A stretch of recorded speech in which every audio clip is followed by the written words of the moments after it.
भारत माता की, भारत माता की।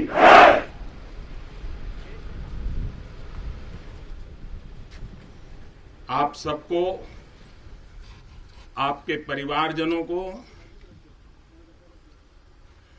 दीपावली के पावन पर्व की बहुत बहुत शुभकामनाएं।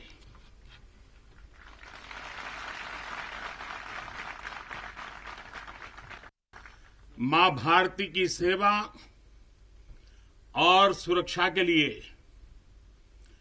24 घंटे डटे रहने वाले आप सभी वीरों को फिर एक बार मेरी तरफ से 130 करोड़ देशवासियों की तरफ से दीपावली की बहुत बहुत बधाई।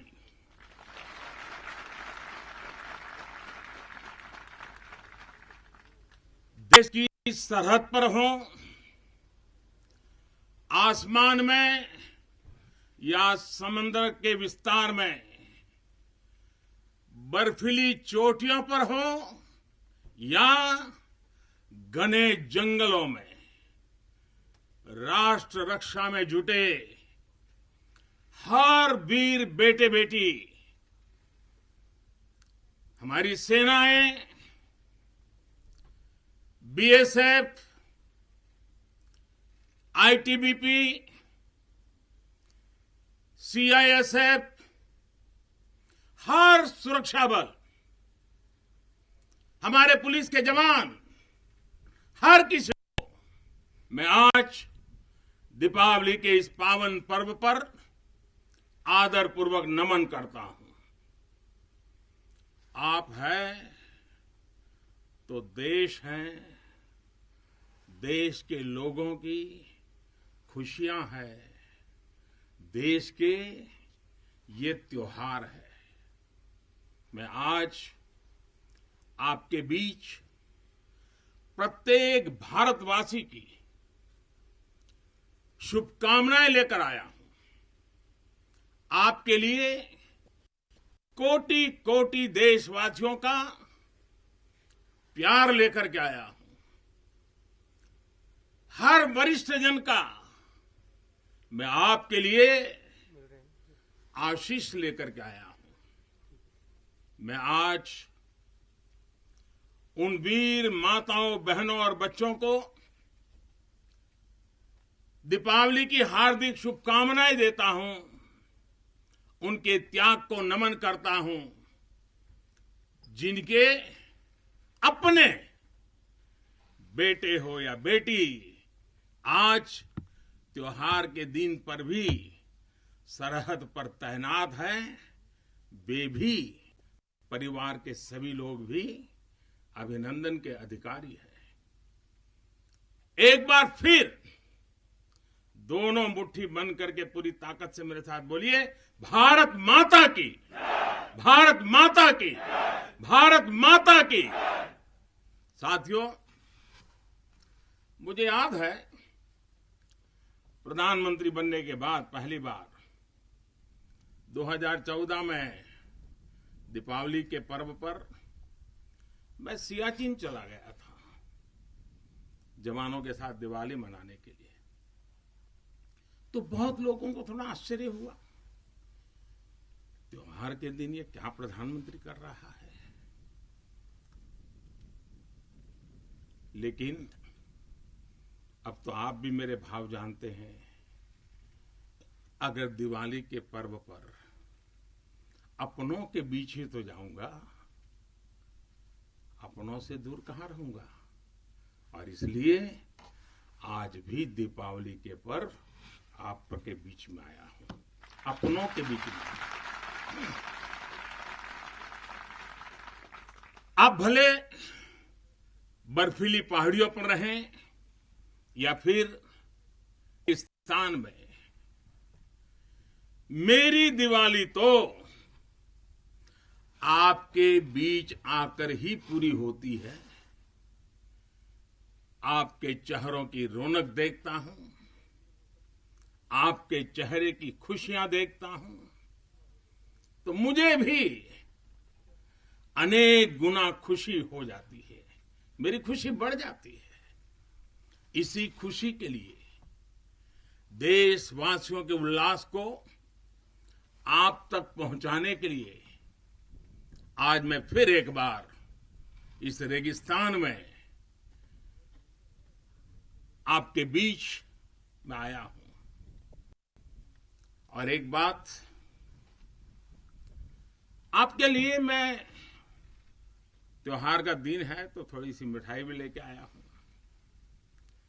लेकिन ये सिर्फ देश का प्रधानमंत्री मिठाई लेके नहीं आया है। ये मेरी ही नहीं, ये सभी देशवासियों के प्रेम और अपनेपन का स्वाद भी उसके साथ लेकर के आया हूं। इन मिठाइयों में आप देश की हर मां के हाथ की मिठास अनुभव कर सकते हैं। इस मिठाई में आप हर भाई बहन और पिता के आशीर्वाद को महसूस कर सकते हैं। और इसलिए मैं आपके बीच अकेला नहीं आता, मैं अपने साथ देश का आपके प्रति प्रेम, आपके प्रति स्नेह और आपके लिए आशीर्वाद भी साथ लेकर के आता हूं। और साथियों, आज यहां लोंगेवाला की एक्सपोज पर तो देश भर की नजरें भी आप पर है। मां भारती के लाडलों, मेरी इन बेटियां, मेरे देश की गौरव देने वाली बेटियां जो मेरे सामने बैठी हैं, उन पर देश की नजर है। मुझे लगता है कि देश की सरहद पर अगर किसी एक पोस्ट का नाम देश के सबसे ज्यादा लोगों को याद होगा, अनेक पीढ़ियों को याद होगा, तो उस पोस्ट का नाम है लोंगेवाला पोस्ट। हर किसी की जुबान पर है। एक ऐसी पोस्ट जहां गर्मियों में तापमान 50 डिग्री को छूता है, तो सर्दियों में शून्य से नीचे चला जाता है। और मई जून में ये बालू जिस प्रकार से आती हैं, एक दूसरे का चेहरा भी नहीं देख पाते। इस पोस्ट पर आपके साथियों ने शौर्य की एक ऐसी गाथा लिख दी है जो आज भी हर भारतीय के दिल को जोश से भर देती है। लोंगेवाला का नाम लेते ही हृदय की गहराई से, मन मंदिर से यही प्रकट होता है, जो बोले सो निहाल, सत श्री अकाल।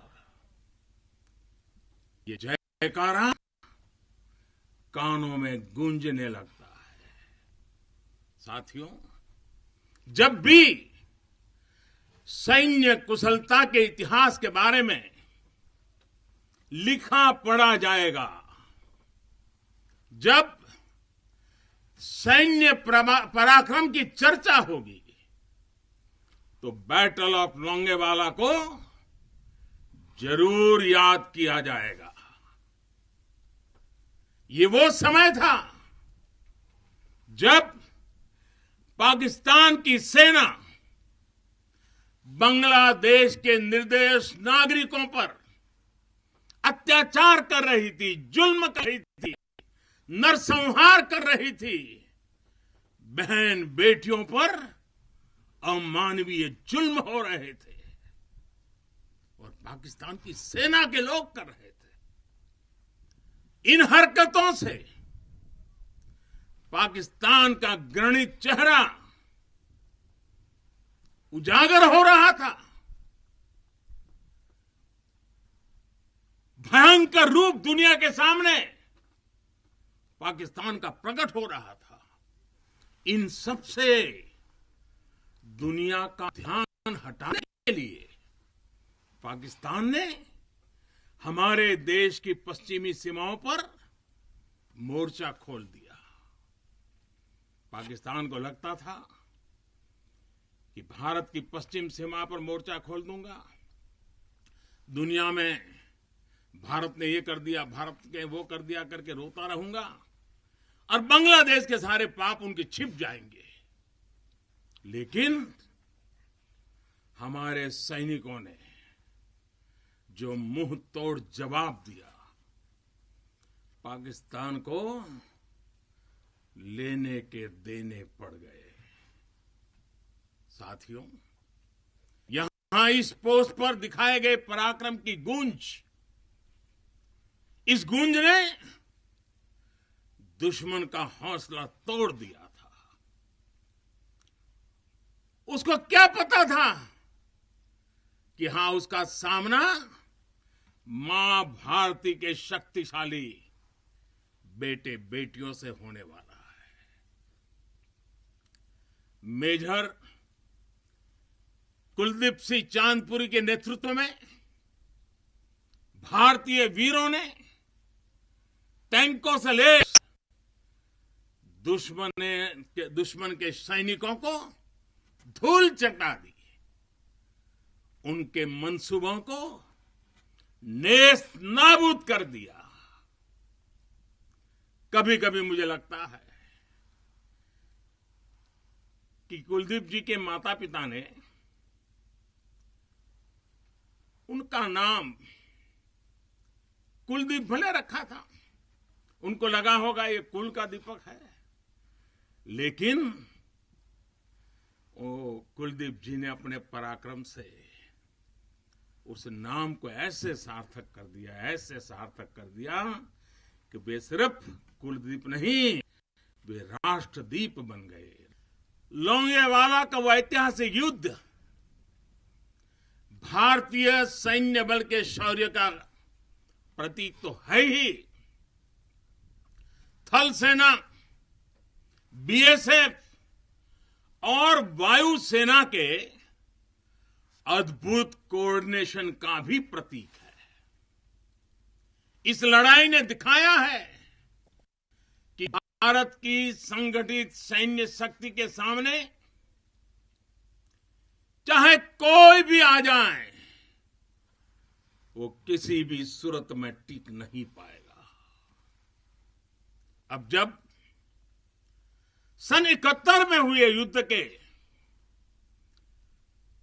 लोंगेवाला में हुई लड़ाई के 50 वर्ष होने जा रहे हैं। कुछ ही सप्ताह में हम इसके 50 वर्ष इस गौरवपूर्ण स्वर्णिम पृष्ठ को हम मनाने वाले हैं। और इसलिए आज मेरा मन यहां आने को कर गया है। तो पूरा देश अपने उन वीरों की विजय गाथाएं सुनकर वो गौरवान्वित होगा, उसका हौसला बुलंद होगा। नई पीढ़ियां और आने वाली पीढ़ियां इस पराक्रम के साथ प्रेरणा भी लेने के लिए ये अवसर उनके जीवन का एक बहुत बड़ा महत्वपूर्ण बनने वाला है। ऐसे ही वीर सपूतों के लिए, राजस्थान की भूमि के ही एक कवि नारायण सिंह भाटी ने लिखा है, और यहीं की बोलचाल की भाषा में लिखा है। उन्होंने लिखा है, इन जैसे घर इन जैसे गगन, इन जैसे घर इन जैसे गगन, इन जैसे सह इतिहास, इन जैसी सह पीढ़ियां, पाची तणे प्रकाश, प्राची तणे प्रकाश। यानी अपने वीर सपूतों के बलिदानों पर ये धरती गर्व करती है, आसमान गर्व करता है और संपूर्ण इतिहास गर्व करता है। जब जब सूर्य का प्रकाश इस धरती पर अंधकार को भगाने के लिए अवतरित होगा, आने वाली पीढ़ियां इस बलिदान पर गर्व करती रहेगी। साथियों, हिमालय की बुलंदियां हो, रेगिस्तान में बालू के ढेर हो, घने जंगल हो या फिर समंदर की गहराई हो, हर चुनौती पर हमेशा आपकी वीरता हर चुनौती पर भारी पड़ी है। आप में से अनेक साथी अगर आज यहां रेगिस्तान में डटे हैं तो आपको हिमालय की ऊंचाइयों का भी अनुभव है। स्थिति परिस्थिति कोई भी हो, आपका पराक्रम, आपका शौर्य अतुलनीय है। इसी का असर है कि आज दुश्मन भी ये एहसास है कि भारत के जांबाजों की कोई बराबरी नहीं है। आपके इसी शौर्य को नमन करते हुए आज भारत के 130 करोड़ देशवासी आपके साथ मजबूती से खड़े हैं। आज हर भारतवासी को अपने सैनिकों की ताकत और शौर्य पर गर्व है। उन्हें आपकी अजेयता पर, आपके अपराजेयता पर गर्व है। दुनिया की कोई भी ताकत हमारे वीर जवानों को देश की सीमा की सुरक्षा करने से न रोक सकता है, न टोक भी सकता है। साथियों, दुनिया का इतिहास हमें ये बताता है कि केवल वही राष्ट्र सुरक्षित रहे हैं, वही राष्ट्र आगे बढ़े हैं जिनके भीतर आक्रांताओं का मुकाबला करने की क्षमता थी। अगर आज का दृश्य देखें, भले ही इंटरनेशनल कोऑपरेशन कितना ही आगे क्यों न आ गया हो, समीकरण कितने ही बदल क्यों न गए हो, लेकिन हम कभी नहीं भूल सकते कि सतर्कता ही सुरक्षा की राह है। सजगता ही सुख चैन का संबल है। सामर्थ्य ही विजय का विश्वास है। सक्षमता से ही शांति का पुरस्कार है। भारत आज सुरक्षित है क्योंकि भारत के पास अपनी सुरक्षा करने की शक्ति है। भारत के पास आप जैसे वीर बेटे बेटियां हैं। साथियों, जब भी जरूरत पड़ी है, भारत ने दुनिया को दिखाया है कि उनके पास ताकत भी है और सही जवाब देने की राजनीतिक इच्छा शक्ति भी है। हमारी सैन्य ताकत, उसने आज हमारे नेगोशिएटिंग पावर को भी अनेक गुना बढ़ा दिया है। उनके पराक्रम से बढ़ा है, उनकी संकल्प शक्ति से बढ़ा है। आज भारत आतंकियों को, आतंक के आकाओं को घर में घुस करके मारता है। आज दुनिया ये जान रही है, समझ रही है कि ये देश अपने हित से किसी भी कीमत पर रत्ती भर भी समझौता करने वाला नहीं है। भारत का ये रुतबा, ये कद आपकी शक्ति और आपके पराक्रम के कारण ही है। आपने देश को सुरक्षित किया हुआ है, इसलिए आज भारत वैश्विक मंचों पर प्रखरता के साथ अपनी बात रखता है। साथियों, आज पूरा विश्व विस्तारवादी ताकतों से परेशान है। विस्तारवाद एक तरह से मानसिक विकृति है और 18वीं शताब्दी की सोच को दर्शाता है।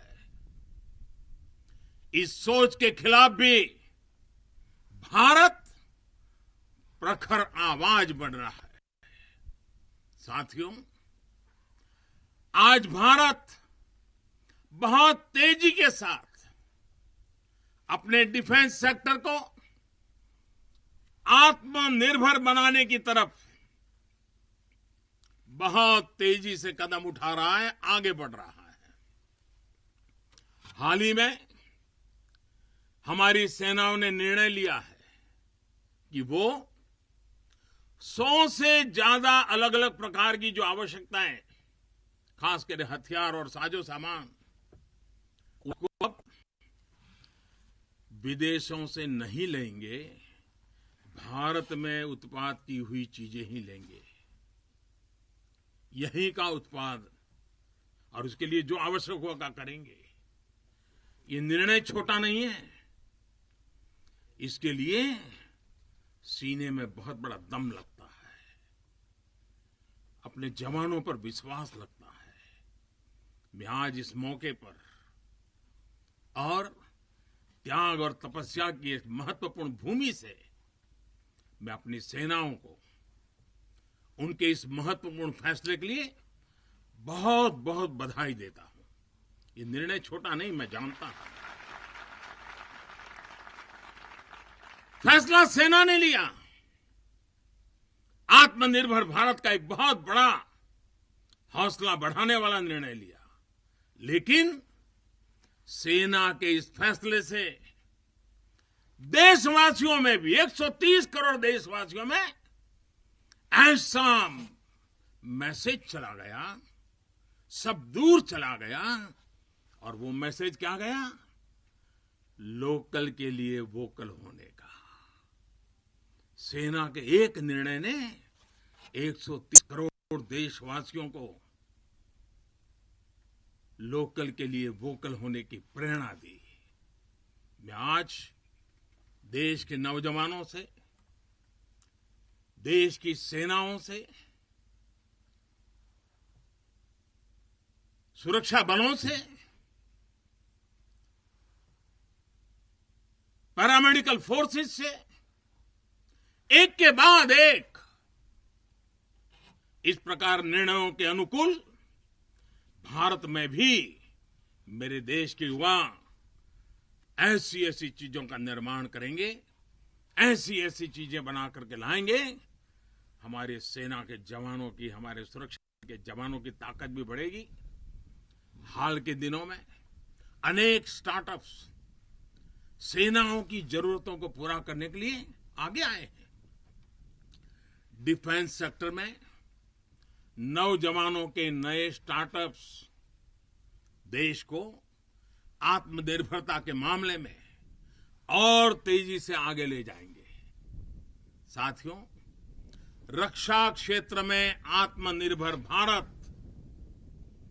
देश के बढ़ते हुए सामर्थ्य का लक्ष्य है। सरहद पर शांति। आज भारत की रणनीति साफ है, भारत की रणनीति स्पष्ट है। आज का भारत समझने और समझाने की नीति पर विश्वास करता है, समझने की भी और समझाने की भी। लेकिन अगर हमें आजमाने की कोशिश की, फिर तो जवाब भी उतना ही प्रचंड मिलेगा। साथियों, देश की अखंडता देशवासियों की एकता पर निर्भर करती है। शांति, एकता, सद्भावना देश के भीतर देश की अखंडता को ऊर्जा देती है। सीमा की सुरक्षा बलों की शक्ति के साथ जुड़ी है। सीमा पर हमारे जांबाजों का हौसला बुलंद रहे, उनका मनोबल आसमान से भी ऊंचा रहे, इसलिए उनकी हर आवश्यकता, हर जरूरत आज देश की सर्वोच्च प्राथमिकताओं में है। उनके परिवार की देखभाल ये देश का दायित्व है। बीते समय में सैनिकों के बच्चों की शिक्षा और रोजगार को लेकर भी अनेक फैसले लिए गए हैं। पिछले वर्ष जब मैंने दूसरी बार शपथ ली थी, मेरा पहला फैसला ही शहीदों के बच्चों की शिक्षा से जुड़ा हुआ था। इसके तहत नेशनल डिफेंस फंड के अंतर्गत मिलने वाली स्कॉलरशिप को बढ़ाया गया है।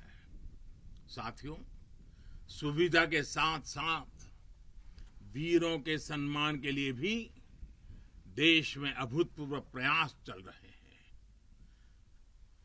नेशनल वॉर मेमोरियल, राष्ट्रीय समर स्मारक, या फिर नेशनल पुलिस मेमोरियल हो, ये दोनों स्मारक देश के शौर्य के सर्वोच्च प्रतीक बनकर देशवासियों को, हमारी नई पीढ़ी को प्रेरित कर रहे हैं। साथियों, मुश्किल चुनौतियों के बीच आपका व्यवहार, आपका टीम वर्क देश को हर मोर्चे पर इसी जज्बे के साथ लड़ने की सीख देता है। आज देश इसी भावना से कोरोना जैसी महामारी के खिलाफ भी जंग लड़ रहा है। देश के हजारों डॉक्टर्स, नर्सिस, हेल्पर्स और सपोर्ट स्टाफ दिन रात बिना रुके, बिना थके काम कर रहे हैं। देशवासी भी इस जंग को फ्रंट लाइन वॉरियर्स की तरह लड़ रहे हैं। इतने महीनों से हमारे देशवासी पूरे अनुशासन का पालन कर रहे हैं, मास्क जैसी सावधानियों का पालन कर रहे हैं और अपने और अपनों के जीवन की भी रक्षा कर रहे हैं। लेकिन हमें यह भी एहसास है कि अगर हमें मास्क पहनने में ही इतनी तकलीफ होती है, तो आपके लिए ये सुरक्षा जैकेट्स, न जाने आपके शरीर पर कितनी चीजें आपको लादनी पड़ती हैं। इतना सब कुछ पहनना कितना कठिन होता होगा। आपके इस त्याग से देश अनुशासन भी सीख रहा है और सेवा धर्म का पालन भी कर रहा है। साथियों, सीमा पर रहकर आप जो त्याग करते हैं, तपस्या करते हैं, वो देश में एक विश्वास का वातावरण बनाता है। हर हिंदुस्तानी के अंदर एक नया कॉन्फिडेंस लेवल आता है। ये विश्वास होता है कि मिलकर बड़ी से बड़ी चुनौती का मुकाबला किया जा सकता है। आपसे मिली इसी प्रेरणा से देश महामारी के इस कठिन समय में अपने हर नागरिक के जीवन की रक्षा में जुटा हुआ है। इतने महीनों से देश अपने 80 करोड़ से ज्यादा नागरिकों के भोजन की व्यवस्था कर रहा है, लेकिन इसके साथ ही देश अर्थव्यवस्था को फिर से एक बार गति देने का भी पूरे हौसले से प्रयास कर रहा है। देशवासियों के इसी हौसले का परिणाम है कि आज कई सेक्टर्स में फिर से रिकॉर्ड रिकवरी और ग्रोथ दिख रहा है। ये अलग अलग प्रकार की सब लड़ाइयां, ये सब सफलताएं, इनका श्रेय सीमा पर डटे हमारे जवानों को जाता है, आपको जाता है। साथियों, हर बार, हर त्योहार में जब भी मैं आपके बीच आता हूं, जितना समय आप सबके बीच बिताता हूं, जितना आपके सुख दुख में शामिल होता हूं, राष्ट्र रक्षा का, राष्ट्र सेवा का मेरा संकल्प उतना ही मजबूत होता है।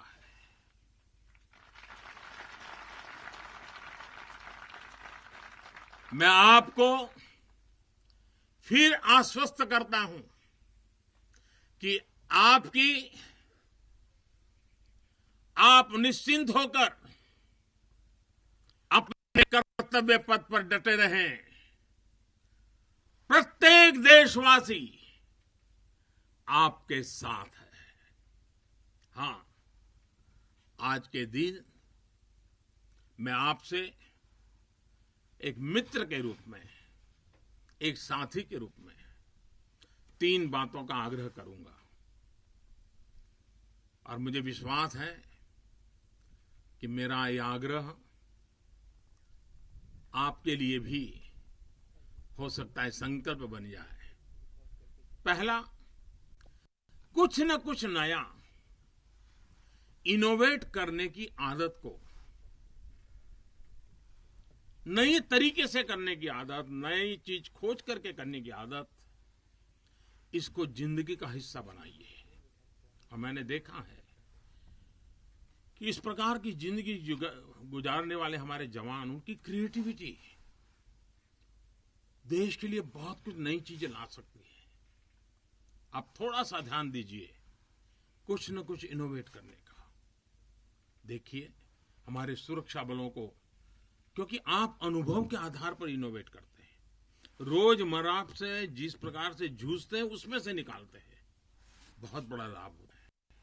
दूसरा मेरा आग्रह है, और वो आप लोगों के लिए बहुत जरूरी है, आप हर हालत में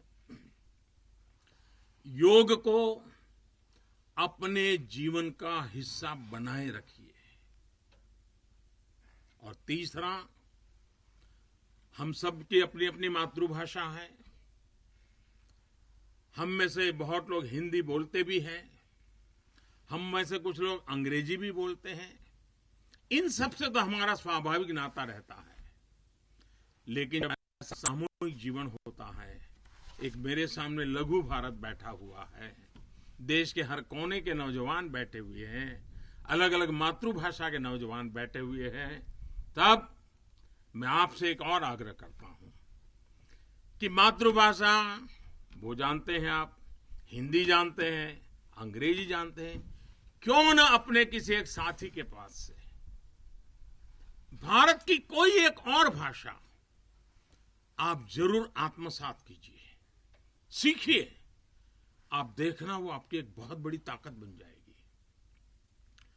आप जरूर देखेंगे ये बातें आप में एक नई ऊर्जा का संचार करेगी। साथियों, जब तक आप है, आपका ये हौसला है, आपकी ये त्याग और तपस्या है, 130 करोड़ भारतवासियों का आत्मविश्वास कोई नहीं डिगा पाएगा। जब तक आप हैं, तब तक देश की दिवाली इसी तरह रोशन होती रहेगी।